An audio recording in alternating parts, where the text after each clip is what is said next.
Hello friends and welcome to my channel. Friends, इस video में मैं एलोवेरा प्लांट की जो विंटर केयर है वो मैं बताऊंगा। मैं बताऊंगा इस वीडियो के अंदर कि सर्दियों के मौसम में आपने जो एलोवेरा प्लांट है उसकी केयर कैसे करनी है। उसके जल जो है वो सर्दियों के मौसम में क्यों ख़त्म होना शुरू हो जाती है, पानी आपने कैसे देना है, खाद कौन सी देनी है, और इसके लीव्स जो हैं वो ब्राउन क्यों होना शुरू हो जाते हैं, गलना सड़ना क्यों शुरू हो जाते हैं। आया सर्दियों के मौसम में जो इसका एलोवेरा के जो बेबी प्लांट हैं उनको रिपोर्ट करना चाहिए, नहीं करना चाहिए, और अगर आपने उसको रिपोर्ट करना है तो वो कैसे करना है, तमाम तफसीलात इस वीडियो के अंदर मिलेंगी। थोड़ा सा टाइम निकाल के आप वीडियो मेरी मुकम्मल देखिएगा, इंशाल्लाह बहुत ज़्यादा फ़ायदा होगा।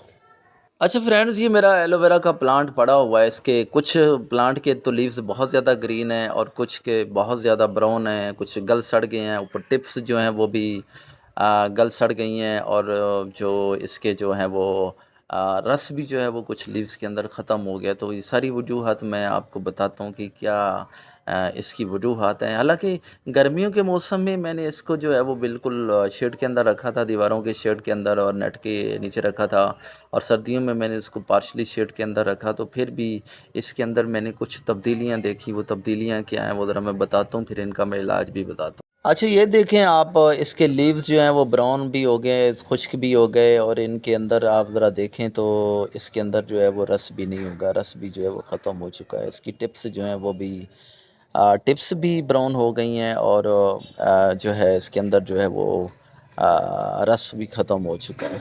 ठीक है, ये देखें आप, बिल्कुल नीचे से गल सड़ भी गया है। तो ये दो चार तब्दीलियाँ, तो गल सड़ जाता है, इसके अंदर रस ख़त्म होना शुरू हो जाता है, इसके लीव्स जो हैं वो ब्राउन होना शुरू हो जाते हैं। तमाम चीज़ें मैंने की।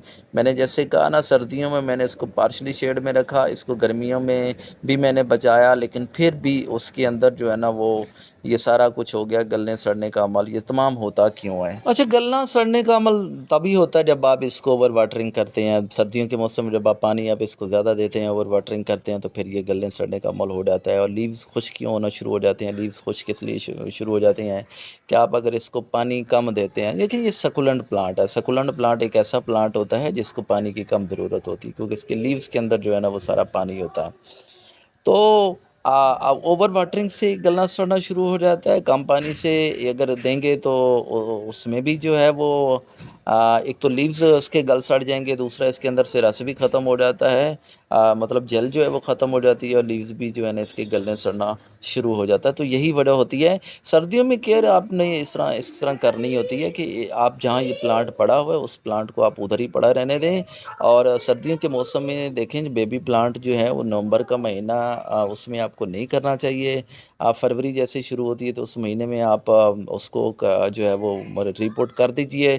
लेकिन आप ये मेरे पौधे के अंदर देखें, इतने ज़्यादा बेबी प्लांट जो है ना वो इसके अंदर मौजूद हैं, जिसकी वजह से इसके अंदर स्पेस भी नहीं है कि मैं इसके अंदर फर्टिलाइज़र दे सकूं, या इसके अंदर मैं जो है वो इसकी गुडाई कर सकूं। इसकी वजह से ये हुआ क्या, मेरे पौधे की इस तमाम जो है वो बेबी प्लांट से भर गया, जिसकी वजह से मजबूरन मुझे ये सारे बेबी प्लांट में इसके अलग कर रहा हूँ। इससे क्या होगा कि इसको एक स्पेस मिल जाएगी, जगह जो मिल जाएगी, मैं इसको फर्टिलाइज़र भी दे सकूँगा, मैं इसकी गुडाई भी कर सकूँगा, और इसकी जो ग्रोथ भी है वो भी हो सकेगी। देखिए, बेबी प्लांट को इस्तेमाल तो हमने करना नहीं होता। प्लांट को जब एलोवेरा जेल प्लांट के लीव्स उस वक्त आप यूज़ कीजिए जब ये तकरीबन 2 साल का हो जाए, तो ज़्यादा उसके अच्छे लीव्स होते हैं, उसके अंदर रस भी होता है, और फिर उसके इस्तेमाल करने का फ़ायदा भी जो है वो होता। तो देखिए, इस तरीके से जो है वो मैंने इसको अलग कर दिया। अब इसके अंदर जो है ना वो मैं फ़र्टिलाइज़र देता हूँ। आप देखें, ये फ़र्टिलाइज़र जो है वो कंपोस्ट फ़र्टिलाइज़र दे रहा हूँ। इससे इसकी ग्रोथ जो है वो अच्छी होगी। देखें, बेबी प्लांट को अगर आप अलग कर लेते हैं तो फिर ये देखें जितनी स्पेस बन गई है, फर्टिलाइज़र भी दे सकते हैं, ग्रोथ भी इसकी अच्छी होगी। तो कोई भी नवंबर का महीना है, आप इसको रिपोर्ट कर दें तो कोई इससे मसला नहीं होता, इसकी ग्रोथ अच्छी होगी। ज़रा देखें मैं इसको रिपोर्ट कैसे करता हूँ और इसकी मिट्टी कैसे तैयार करनी है। इसकी मिट्टी को जो है वो आप तैयार कर लीजिए। इसके अंदर जो है वो कंपोस्ट अब खाद डाल दीजिए, साथ साथ आप जो है ना वो डीएपी भी आप इसके अंदर यूज़ कर सकते हैं। नर्सरी वाले जो मिट्टी तैयार करते हैं वो बिल्कुल इसी तरीके से तैयार करते हैं। ये दोनों चीज़ें जो है ना आपने तैयार करके मिट्टी को अच्छी तरीके से मिक्स अच्छा, कर ये लेना। देखें कितने ज़्यादा मैंने बेबी प्लांट जो है ना वो अलग किए हैं, और इन बेबी प्लांट में से सारे लगाने के काबिल नहीं हैं। इसके अंदर आप जो हेल्दी बेबी प्लांट है आप उनको अलग कर लें, और उनको अलग करके फिर आप ये जो पॉट है, ये जो छोटा पॉट आपके सामने मैं दिखाता हूँ, आपको नज़र आ रहा है, इसके अंदर आप लगा दीजिए। आप इनको लगाने के बाद एक कोशिश करें कि एक पॉट के अंदर एक ही लगाएँ, तो बाद में हम इस जो थोड़ा-सा जब ये इसकी ग्रोथ हो जाएगी, तो फिर हम इसको बड़े पॉट के अंदर जो है ना वो फिर से रीपॉट कर देंगे। तो बहरहाल एक पॉट के अंदर आपने एक लगा देना है और इसके अंदर जो है ना वो पानी से आप शावर कर दीजिए और फिर आपको इसको 5 से 7 दिन के लिए जो है वो शेडी एरिया के अंदर रखिए, जहाँ के साए के अंदर रख दें, जहाँ के बहुत ज़्यादा पौधा जो है वो स्ट्रेस में ना ना जाए।